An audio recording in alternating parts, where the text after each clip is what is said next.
గూగుల్లోని Android, pixel విభాగాల్లో పనిచేసే వందలాది ఉద్యోగుల్ని ఆ సంస్థ తొలగించింది.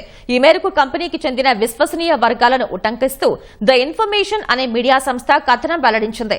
అయితే ఖచ్చితంగా ఎంతమందిని తొలగించారు అన్న విషయంపై మాత్రం స్పష్టత లేదు.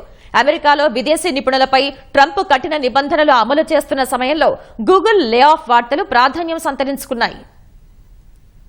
ప్రపంచవ్యాప్తంగా టెక్ ఉద్యోగులపై లే ఆఫ్ వేటు పడుతోంది. ఆర్థిక అస్థిరత, సుంకాల యుద్ధం, మార్కెట్లలో లాభాల క్షీణత, ఏఐ వినియోగం పెరగడంతో టెక్ సంస్థలు ఖర్చులు తగ్గించుకునేందుకు ప్రయత్నిస్తున్నాయి. ఇందులో భాగంగా భారీగా ఉద్యోగులను తొలగిస్తున్నాయి. తాజాగా టెక్ దిగ్గజం గూగుల్ మరోమారు లే ఆఫ్ల ప్రక్రియ చేపట్టింది. తమ ప్లాట్ఫామ్, డివైస్ యూనిట్లలో పనిచేసే వందల మంది ఉద్యోగులను తొలగించింది. ఆండ్రాయిడ్ సాఫ్ట్వేర్, పిక్సెల్ ఫోన్లు, క్రోమ్ బ్రౌజర్లలో పనిచేసే ఉద్యోగులపై ఈ వేటు పడినట్లు తెలుస్తోంది. ఈ మేరకు కంపెనీకి చెందిన విశ్వసనీయ వర్గాలను ఉటంకిస్తూ ది ఇన్ఫర్మేషన్ అనే మీడియా సంస్థ కథనం వెల్లడించింది. అయితే ఖచ్చితంగా ఎంతమందిని తొలగించారన్న విషయంపై మాత్రం స్పష్టత లేదు. పునర్వ్యవస్థీకరణలో భాగంగా గత 2 ఏళ్లలో గూగుల్ అనేక మందిని విధుల నుంచి తప్పించింది. గతేడాది డిసెంబర్లో మేనేజర్, డైరెక్టర్లు, వైస్ ప్రెసిడెంట్ హోదాల్లో పనిచేస్తున్న వారిలో 10% మందికి లే ఆఫ్లు ప్రకటించింది. ఇక ఈ ఏడాది ఫిబ్రవరిలో హెచ్ఆర్ విభాగం, క్లౌడ్ ఆర్గనైజేషన్ లో కొంతమందిని తొలగించింది. ఖర్చు తగ్గింపులో భాగంగా ఈ నిర్ణయాలు తీసుకుంది. ఓపెన్ ఏఐ వంటి సంస్థలు సెర్చ్ ఇంజిన్ ను తీసుకొస్తుండటంతో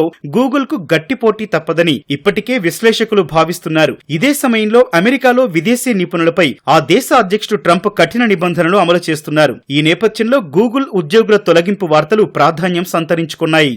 ఇటీవలి కాలంలో పలు కంపెనీలు లే ఆఫ్లు ప్రకటించాయి. ఓ నివేదిక ప్రకారం 2025లో సాంకేతిక రంగంలో 100 కంపెనీలు 27,762 మంది ఉద్యోగులను తొలగించాయి. మరో టెక్ సంస్థ మైక్రోసాఫ్ట్ కూడా మే నెలలో మరోసారి ఉద్యోగాల కోతలు చేపట్టనున్నట్లు కథనాలు వస్తున్నాయి.